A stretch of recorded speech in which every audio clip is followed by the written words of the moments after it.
രണ്ടാം ഘട്ട സമരത്തിനൊരുങ്ങി സംസ്ഥാനത്തെ ആശാവർക്കർമാർ. വ്യാഴാഴ്ച മുതൽ 3 പേർ നിരാഹാര സമരം തുടങ്ങും. അതിനിടെ വേതന വർധന ഉൾപ്പെടെ ആവശ്യപ്പെട്ട് സെക്രട്ടേറിയറ്റിന് മുന്നിൽ അങ്കണവാടി ജീവനക്കാർ നടത്തുന്ന അനിശ്ചിതകാല രാപ്പകൽ സമരവും തുടരുകയാണ്. ആശാവർക്കർമാരുടെ സമരം 37-ാം ദിവസം പിന്നിടുമ്പോഴും ആവശ്യങ്ങൾ അംഗീകരിക്കുന്ന ഒരു നിലപാടും സർക്കാർ ഇതുവരെ എടുത്തിട്ടില്ല. ഇതോടെ രണ്ടാം ഘട്ട സമരം കടുപ്പിക്കാനാണ് സമരക്കാരുടെ തീരുമാനം.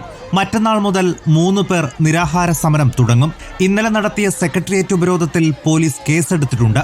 ഓണറേറിയം വർദ്ധിപ്പിക്കാതെ സമരത്തിൽ നിന്ന് പിന്നോട്ടില്ലെന്നാണ് സമരക്കാരുടെ നിലപാട്. ഞങ്ങളൊരു അനിശ്ചിതകാല നിരാഹാര സമരത്തിലേക്ക് പോവുകയാണ്. കേരളത്തിലെ ആശാവർക്കർമാർ ഇവിടെ പട്ടിണി കിടക്കാൻ പോവുകയാണ്. സർക്കാർ കാണട്ടെ. ആശാവർക്കർമാരുടെ ഓണറേറിയം വർദ്ധിപ്പിക്കുന്നത് തന്നെയാണ് ഞങ്ങൾ ആവശ്യപ്പെടുന്നത്. അപ്പോൾ പിന്നെ ഗവൺമെൻറ്റും ഞങ്ങളും പറഞ്ഞാൽ എന്ത് വ്യത്യാസമാണുള്ളത്? അപ്പോൾ ഈ പിടിവാശിയൊക്കെ മാറ്റിവെച്ചുകൊണ്ട് എത്രയും വേഗം ചർച്ച ചെയ്ത് പ്രശ്നം പരിഹരിക്കുക എന്നുള്ളതാണ് വേണ്ടത്. അതിനിടെ സെക്രട്ടേറിയറ്റിന് മുന്നിൽ അംഗൻവാടി ജീവനക്കാരുടെ അനിശ്ചിതകാല രാപ്പകൽ സമരവും തുടരുകയാണ്. കോൺഗ്രസ് അനുകൂല സംഘടനയായ ഇന്ത്യൻ നാഷണൽ അംഗൻവാടി എംപ്ലോയീസ് ഫെഡറേഷന്റെ നേതൃത്വത്തിലാണ് സമരം.